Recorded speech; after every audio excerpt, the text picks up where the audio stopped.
মাংস রান্না করব।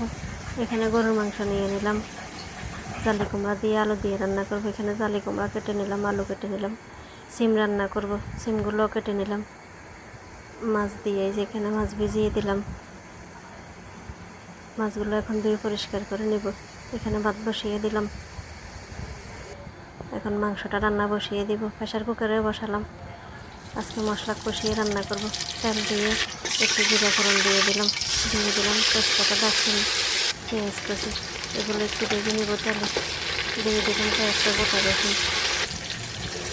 এই ভাজা হয়ে গেছে, এখন এক এক করে মশলাগুলো দিয়ে দেবো। আদা বাটা, রসুন বাটা, হলুদের গুঁড়া, মরিচের গুঁড়া, বেশ খানিকটা মরিচের গুঁড়া দিলাম। একটু ঝাল ঝাল করে রান্না করব। দিয়ে দিলাম জিরা ধনিয়ার গুঁড়া। এখন এগুলো একটু ভালোভাবে ভেজে নেব। এই মশলা ভাজা হয়ে গেছে, তাহলে মাংসগুলো দিয়ে দিলাম। মাংস দিয়ে এখন একটু ভালোভাবে মিক্স করে নিলাম। আমি একটু ভালোভাবে কষাবো কিছুক্ষণ। এই ভাতগুলো কষে গেছে, মাংস কষিয়ে নিলাম। অনেক সুন্দর হয়েছে, তেল উপরে উঠে গেছে, মাংস কষানো হয়ে এসেছে। আর একটু কষাবো। মাংস কষানো হয়ে গেছে, একটু পানি দিয়ে দিলাম। পানি দিয়ে এখন বেশ কিছুক্ষণ জাল করবো। আবার একটু নেড়ে দিলাম। মাংস কষানো হয়ে এসেছে, দিয়ে দিলাম আলু, জালি কুমড়াগুলো। এগুলো দিয়ে এখন বেশ কিছুক্ষণ কষাবো। আবার এদিকে ভাতও হয়ে এসেছে, মাছ ধরতে দিয়ে দিব। এখন সিম রান্না বসিয়ে দিব। কড়াই বসিয়ে তেল দিয়ে দিলাম। এখন এক এক করে মশলাগুলো দিয়ে দিব। মশলাগুলো ভেজে নেব তেলে। মশলা কষানো হয়ে গেছে, পানি দিয়ে মাছ দিয়ে দিব। মাছ দিয়ে একটু ভালোভাবে মিক্স করে নিলাম। এখন একটু জাল করবো। এদিকে মাংস কষানো হয়ে এসেছে, পানি দিয়ে দিব। মাছ কষানো হয়ে এসেছে, আর একটু কষিয়ে নেব।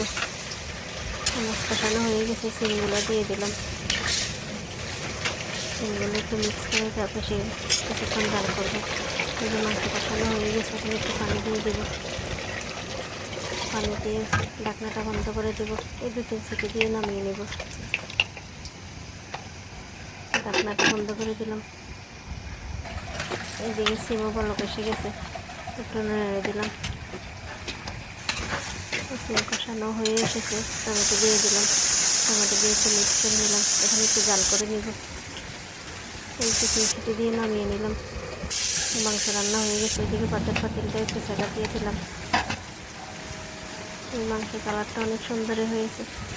এখানে একটা কড়াইতে নিয়ে নেব, একটু পানি দিয়ে জাল করে নিব। এখন সিমও কষানো হয়ে গেছে, এখন অল্প করে পানি দিয়ে দিব।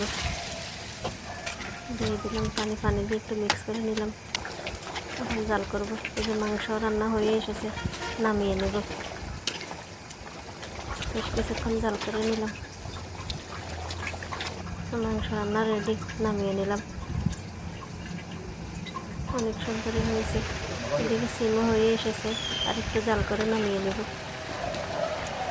সিমের কালারটাও অনেক সুন্দর হয়েছে। সিম রান্নাও রেডি, নামিয়ে নিলাম। তরকারি ভাত রান্না রেডি।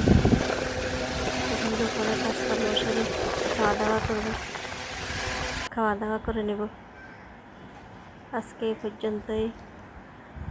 সবাই ভালো থাকবেন, সুস্থ থাকবেন। যে যেখান থেকে ভিডিওটা দেখেন, ভালো লাগলে লাইক কমেন্ট করবেন। আল্লাহ হাফেজ। সবাইকে অনেক ধন্যবাদ। আসসালামু আলাইকুম।